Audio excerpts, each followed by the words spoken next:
সাবরুম মহকুমার রতনমণি এডিসি ভিলেজের অন্তর্গত শ্যামসিং দ্বাদশ শ্রেণী বিদ্যালয়। প্রত্যন্ত এই বিদ্যালয়ে প্রাথমিক শ্রেণী থেকে দ্বাদশ শ্রেণী অবধি প্রায় 400 জন ছাত্রছাত্রী রয়েছে। ছাত্রছাত্রীদের মধ্যে প্রায় 99% জনজাতি সম্প্রদায়ের। এ বছরের মাধ্যমিক পরীক্ষায় বিদ্যালয়ের ছাত্রছাত্রীরা 100% পাশ করেছে। ছাত্রছাত্রীদের প্রায় 90%ই অর্থনৈতিকভাবে অসচ্ছল। অর্থনৈতিক সহ বিভিন্ন সমস্যার কারণে ছাত্রছাত্রীদের বইপত্র এবং পঠন সামগ্রীর অপ্রতুলতা রয়েছে। এই অবস্থায় আগরতলা থেকে গৌরাঙ্গ চন্দ্র শেফালি দাস সামাজিক সংস্থা নামে একটি সংস্থা খবর পেয়ে ছুটে এসেছেন শ্যামসিং দ্বাদশ শ্রেণী বিদ্যালয়ে। বিদ্যালয়ের প্রধান শিক্ষক সুব্রত ত্রিপুরা এবং স্থানীয় সমাজসেবী ভানুলাল দেবনাথের সহযোগিতায় সংস্থার কর্ণধার গৌরাঙ্গ চন্দ্র দাস বিদ্যালয়ের 12 জন দুঃস্থ ছাত্রছাত্রীর হাতে পঠন সামগ্রী তুলে দেন।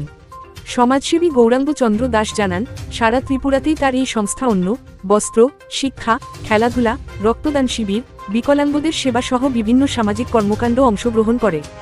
আগামী দিনে দুঃস্থ ছাত্রছাত্রীদের নিয়ে বিভিন্ন কল্যাণমূলক কাজ করার ইচ্ছা তার রয়েছে। এই পুস্তক প্রদান অনুষ্ঠানে শিক্ষক শিক্ষিকারা ছাড়াও অন্যান্যদের মধ্যে উপস্থিত ছিলেন এলাকার সমাজসেবী জিতেন ত্রিপুরা।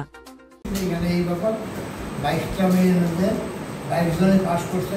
মানে এত ভিতরে এত দূরে একটা স্কুলের মধ্যে মেয়েরা একবারে পাস করছে, এই জন্য আমার করতে মনে ছিল।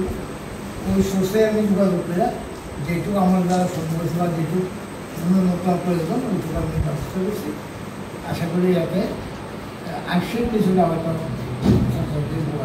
ওদের ভবিষ্যতে বলে কোনো রকম সুবিধা থাকতে লাগে কমিটির দ্বারা আমার নিবেদন বা আমাদের এই সমাজ অনুরোধ রইল যে এগুলো উঠাই দেবে, তাই আমি চেষ্টা করবো আরও সামনে করা যায়।